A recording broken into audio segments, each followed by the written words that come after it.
Hello student, एक बार फिर से आपका स्वागत है आपके अपने ट्यूटोरियल स्मार्ट स्टडी क्लासेस में। हाँ, तो हमारी इंग्लिश क्लास चल रही थी जिसमें चल रही थी आपकी बुक पोएट्री।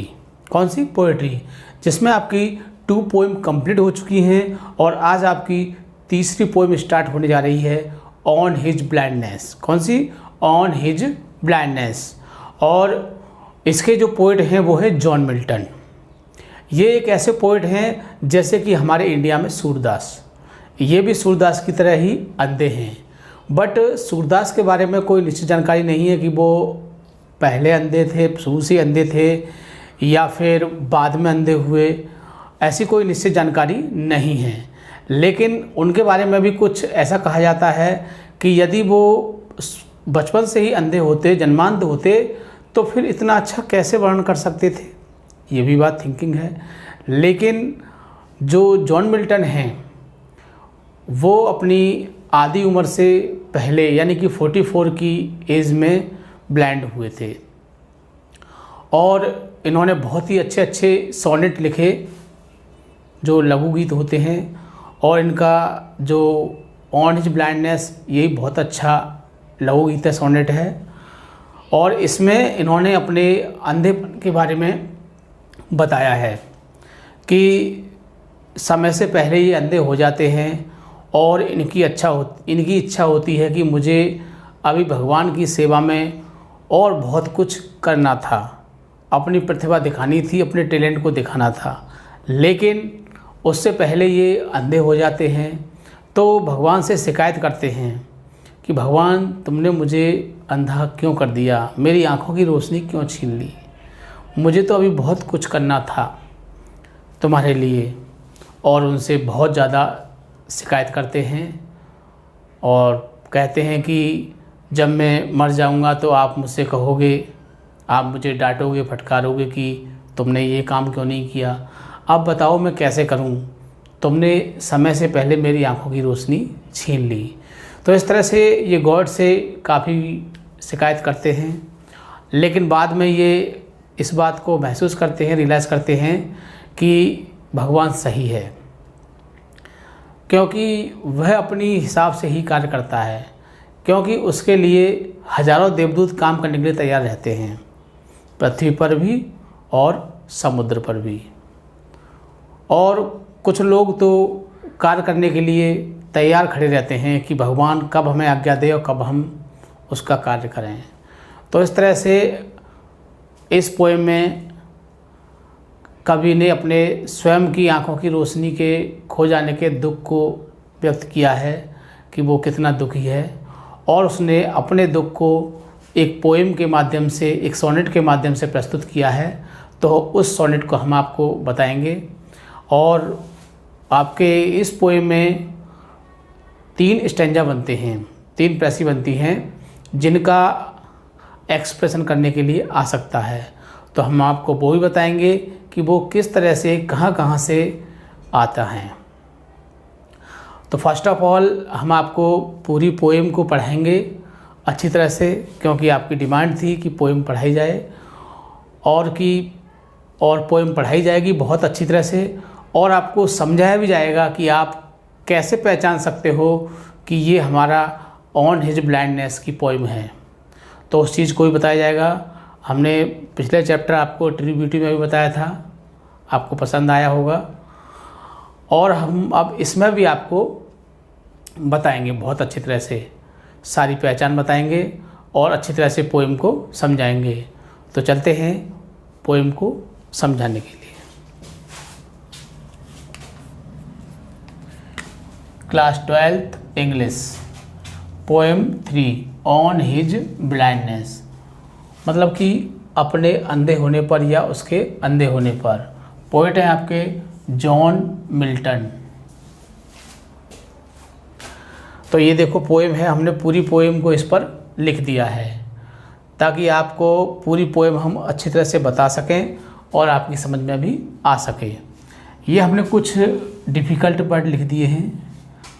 इनसे ये फ़ायदा होगा कि जब आप हमारे पढ़ाने के बाद और तुम इसकी हिंदी करने की कोशिश करोगे तो आपको एक समस्या, एक कठिनाई सी फील होगी कि पता नहीं इसका मतलब क्या होता है, इसका मतलब क्या होता है, इसका मतलब क्या होता है। जब हम बताएंगे तो आपको याद रहेगा, लेकिन कुछ समय के बाद आप वर्डों के मीनिंग भूल जाओगे और आप उसकी हिंदी करने की कोशिश करोगे तो आपको बड़ी कठिनाई का सामना करना पड़ेगा।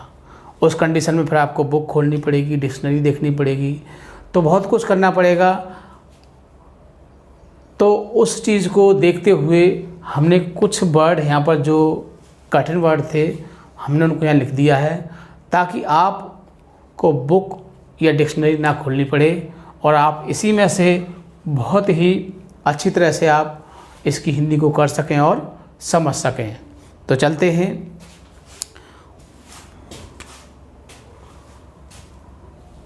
पोएम स्टार्ट होती है आपकी वैन, वैन से शुरू होती है। तो इसमें आपके 3 स्टैंजा बनते हैं। देखो 1 2 3 4 5 6, यानी कि 6 लाइन का एक स्टैंजा ये बनता है।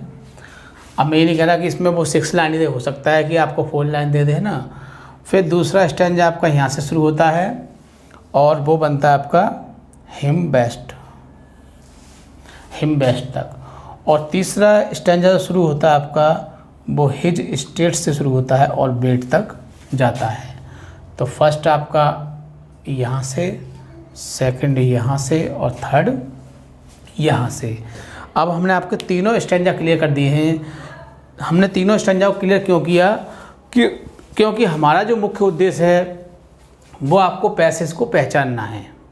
क्योंकि जब तक आपको स्टैंजा पहचान में नहीं आएगा आप इसका एक्सप्लेनेशन नहीं कर सकते हैं। कर भी लोगे तो रेफरेंस जो आपका पहला पॉइंट है उसे आप गलत कर दोगे। इसीलिए आपको सबसे मुख्य चीज़ क्या है कि आपको पहचानना।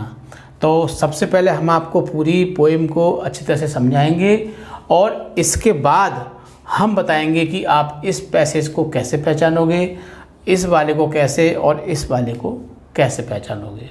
वैसे हमने आपको एक तरीका बताया था पहचानने का कि जब भी आप कोई पहचान बनाओ, मान लो अगर कोई पहचान बीच में दी हुई है, कोई निश्चित पहचान अगर बीच में है तो आप उसे पहचान लोगे। लेकिन अगर किसी स्टैंजा में कोई पहचान दिखाई नहीं दे रही है, उस कंडीशन में क्या करोगे आप? तो उस कंडीशन में क्या करोगे आप कि जो स्टैंजा है उसकी शुरू की लाइन में किसी वर्ड को इंडिकेट करोगे कि इस वर्ड से हम पहचान लेंगे ये हमारा ऑन हिज ब्लाइंडनेस का है। अगर पहली लाइन में नहीं है कोई वर्ड ऐसा समझने लायक तो उसकी लास्ट की लाइन में देखोगे, कोई एक वर्ड निश्चित करोगे। तो आप या तो शुरू की लाइन में निश्चित करोगे या फिर लास्ट की लाइन में। क्यों कि यदि आप बीच की लाइनों में उलझ जाते हो तो आपको फिर कन्फ्यूजन हो जाएगा, आप उस पहचान को भूल जाओगे। इसीलिए अगर आपके माइंड में एक बात रही कि हमने जो पहचान बनाई थी वो पहली लाइन में थी और पहली में नहीं है तो फिर वो लास्ट वाली में होगी। और अगर आपने पहली में बनाई है तो पहली में आप जैसे ही पढ़ोगे आपको पहचान आएगा ये इस पोएम का है। और नहीं पहचान में आ रहा है तो कोई बात नहीं, फिर आप दूसरी, तीसरी, चौथी, पांचवी सब पढ़िए। अगर पहली वाली में और लास्ट वाली में आपको कोई शब्द ऐसा दिखाई नहीं दिया है पहचान वाला, तो फिर तो आपको पूरी पोएम पढ़नी पड़ेगी, पूरी उसकी जो स्टैंजा पढ़ना पड़ेगा, तभी आपको उसकी पहचान मिल सकेगी। तो कवि ने बताया है कि उसकी आँखों की रोशनी चली जाती है और वो अपनी आँखों की रोशनी के दुख को कैसे व्यक्त करता है इस पोएम के माध्यम से।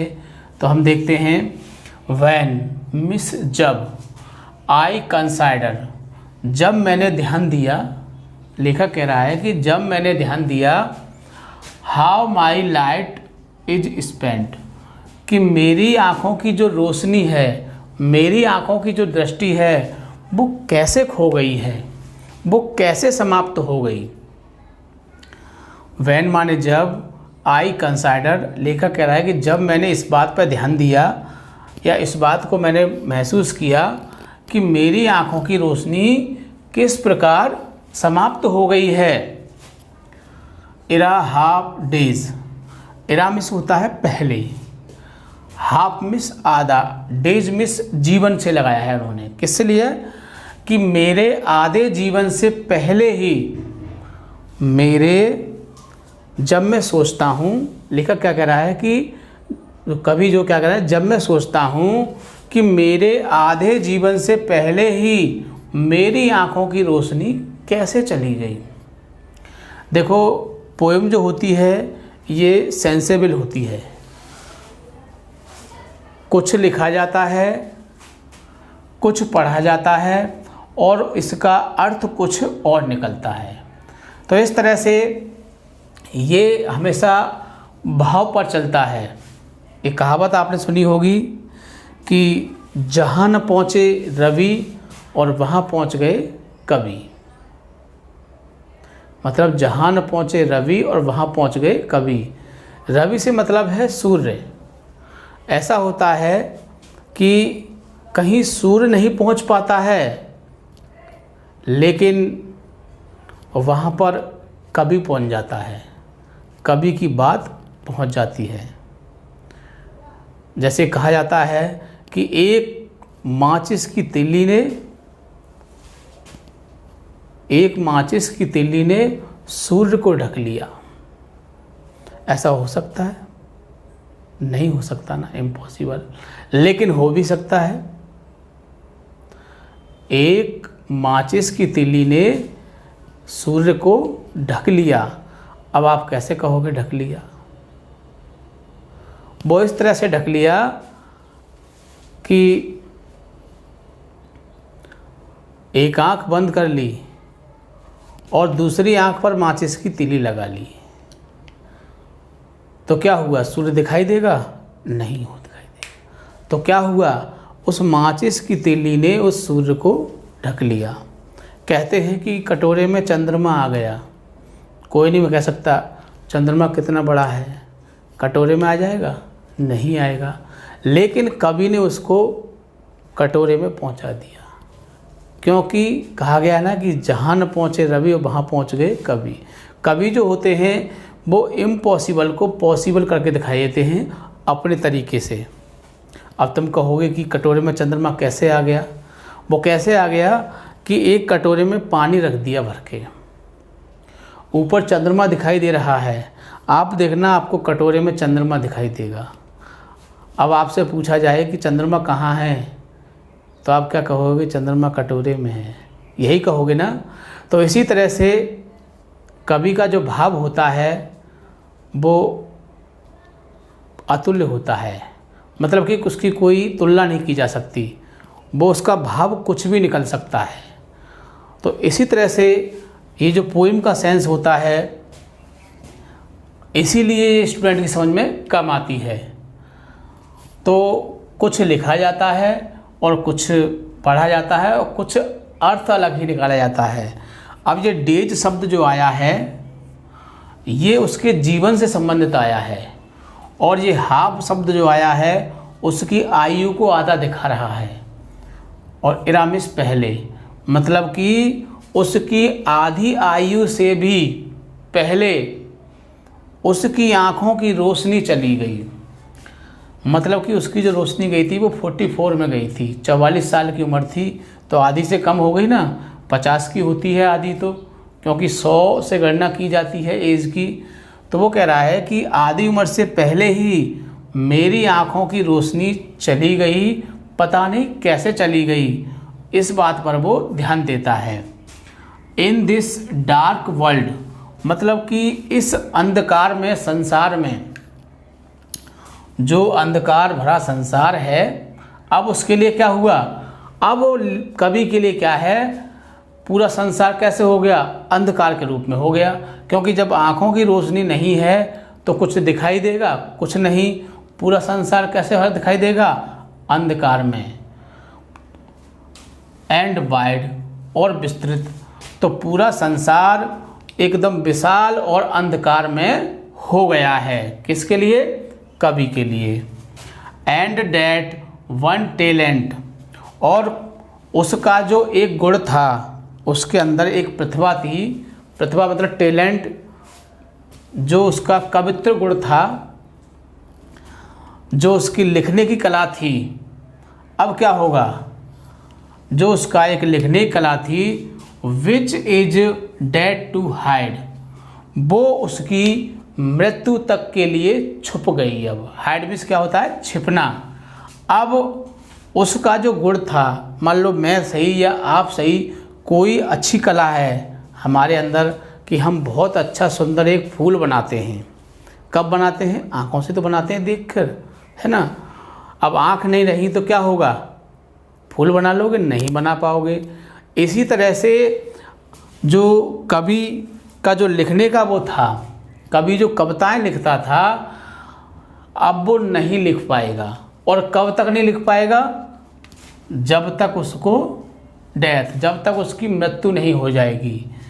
तो एंड डेट, और जो वन टैलेंट, जो उसका एक गुण था, जो उसकी एक योग्यता थी, अब which is that to hide, जिसे अब पूरी तरह से वो छुप चुका है। कब तक, जब तक मृत्यु तक। तो उसका जो सेवा करना चाहता था वो ईश्वर की, अब वो मृत्यु तक नहीं कर सकता है। अब उसका जो गुण था, उसकी जो योग्यता थी, वो मृत्यु तक छुपी रहेगी। लॉस्ट विद मी यूजलेस, अब मैं कैसे रह जाऊंगा, अब मैं बिल्कुल यूजलेस हूँ, बिल्कुल क्या हूँ, बेकार हूँ। मतलब कि अब वो मेरे लिए क्या है, बिल्कुल बेकार है। जो टैलेंट था वो कैसा है उसका, बेकार है। दो यद्यपि माई सोल मोर बेंट, यद्यपि माई सोल मोर बेंट, और अब जो मेरी वो आत्मा है, अब जो मेरी जो आत्मा है, और आत्मा की जो मेरी प्रबल इच्छा थी, जो मेरी आत्मा की वो प्रबल जो इच्छा थी, मतलब मेरी आत्मा जो चाहती थी, क्या चाहती थी कि भगवान की बहुत सेवा करूँगा, खूब अच्छी अच्छी सोनेट लिखूँगा, खूब पोएम लिखूँगा भगवान के ऊपर, जिससे कि भगवान मुझे अच्छा बनाए और भविष्य में जब भी दोबारा जन्म हो तो मेरा बहुत अच्छा वो हो। तो वो कह रहा है कि उसकी जो प्रबल इच्छा थी वो कैसी हो गई है, अब यूजलेस है। कैसी है, यूजलेस, अब बिल्कुल वो बेकार है। To serve therewith my maker, मतलब कि अब कवि कह रहा है कि मुझे जिन्होंने बनाया है, मतलब कि उस ईश्वर के लिए, टू सर्व माने सेवा करने के लिए, देयर विद माई मेकर, जिन्होंने मुझे बनाया है उनकी सेवा के लिए, एंड प्रेजेंट, वर्तमान में माई ट्रू अकाउंट, मेरा जो ब्यौरा था, मेरा जो सच्चा ब्यौरा था, लीस्ट ही रिटर्निंग चाइल्ड, मतलब कि मैंने उनके लिए बहुत सारा ब्यौरा तैयार किया था, मैं उनके लिए बहुत सारा कार्य करना चाहता था ईश्वर के लिए। अब मैं कुछ भी नहीं कर पाऊँगा, और जब मैं लौट के उनके पास पहुँचूँगा तो हो सकता है कि वो मुझे डांटें या फटकारें। जैसे कि अब मुझे जीवन में बहुत काम करना है और मैं अब कुछ भी नहीं कर पा रहा हूँ, है नहीं। और जब मैं उनके पास जाऊँगा, मरने के बाद, तो वो मुझसे पूछेंगे तूने जीवन में क्या किया, तो मुझे उनकी क्या होगा, फटकार खानी पड़ सकती हैं। Does God except day labour light denied, does God, अब भगवान के लिए मैं जो दैनिक सेवा कर सकता था, भगवान के लिए जो मैं दैनिक सेवा कर सकता था, लाइट डिनाइड, अब मेरी जो आँखों की रोशनी चली गई है, मैं उसको नहीं कर सकता हूँ। आई फाउंडली आस्क, मैं मूर्खतापूर्ण पूछता हूँ, मैं मूर्खतापूर्ण पूछता हूँ या कहता हूँ, बट पेशेंस, अब एक ही चीज़ है, क्या है, वो है धैर्य। अब तो मुझे केवल धैर्य ही रखना है। क्या रखना है, धैर्य रखना है। टू प्रिवेंट, रोकने के लिए, मतलब कि अपने आप को रोकने के लिए अब तो केवल मुझे धैर्य ही रखना है कि अब मैं कुछ नहीं कर सकता हूँ, अपने आप में धैर्य ही रखना है। That murmur soon replies. That murmur soon replies. God does not need. मैं शीघ्र ही, जो कि मैं धीरे धीरे जब मैं सोचता हूँ तो शीघ्र ही रिप्लेस, मैं इस बात को फील करता हूँ। धीरे धीरे मैं जब सोचता हूँ तो मैं इस बात को फील करता हूँ। गॉड डज नॉट नीड, कि भगवान को आवश्यकता नहीं है, भगवान को ज़रूरत नहीं है। आइदर मैन्स वर्क, मनुष्य के कार्यों की, भगवान को मनुष्य के कार्यों की ज़रूरत नहीं है। और गिफ्ट्स, और उसके उपहारों की, मतलब भगवान के लिए मनुष्य के उपहारों की और उसके कार्यों की बिल्कुल भी आवश्यकता नहीं है। हु बेस्ट, उसकी सच्ची सेवा के लिए। बियर मिल्ड योक देश सर्व हिम बेस्ट, क्योंकि उसकी सेवा के लिए तो बहुत कुछ है। बियर मिल्ड योक दे सर्व हिम बेस्ट, उसकी सच्ची सेवा के लिए तो बहुत कुछ है। हिज स्टेट, उसके राज्य में, और उसका राज्य क्या है? पूरा संसार है उसका राज्य। तो उसके राज्य में इज किंगली, मतलब कि जहाँ पर वो राजा है। 1000 एट हिज बिडिंग स्पीड, हजारों देवदूत, 1000 मीन्स हजारों देवदूत उसकी आज्ञा को मानने के लिए, स्पीड माने तेज गति से, तैयार रहते हैं। मतलब कि भगवान जब भी कोई कार्य होता है भगवान का, तो उसके लिए हजारों देवदूत उसका कार्य करने के लिए तैयार रहते हैं। And post over land and ocean without rest, और पोस्ट बहुत तेज गति से कार्य करते हैं। कहाँ पर? लैंड एंड ओशन, पृथ्वी पर और समुद्र पर, या भूमि पर और समुद्र पर हजारों लोग उसके लिए कार्य करने के लिए तैयार रहते हैं। विदाउट रेस्ट, विदाउट मिस बिना, और रेस्ट मिस होता है रुके हुए या आराम करे हुए, मतलब कि बिना रुके हुए, बिना थके हुए, बिना आराम के हजारों लोग पृथ्वी और समुद्र पर उसकी आज्ञा के अनुसार कार्य करने के लिए तैयार रहते हैं। They also serve who only stand and wait, they also serve, और वे भी उसकी सेवा करने के लिए, हु ओनली स्टैंड, जो रुके रहते हैं, एंड वेट, और इंतज़ार करते हैं कि कब हमको कोई आदेश मिले और हम उस ईश्वर की कार्य को करें। तो ये था हमारा इस पोएम का हिंदी अनुवाद, जो हमने आपको अभी समझाया। अब इस तरह से भी आप इसको समझ सकते हैं। अब दूसरा तरीका आता है कि जब हिंदी नहीं करनी आती है या कम करनी आती है, तो उस कंडीशन में आप पैसेज को कैसे पहचानोगे? तो उसके लिए क्या होता है, जो इसके पैसेज बनते हैं, स्टैंजा बनते हैं, वो आपका यहाँ तक था। फर्स्ट यहाँ से लेके यहाँ तक फर्स्ट था।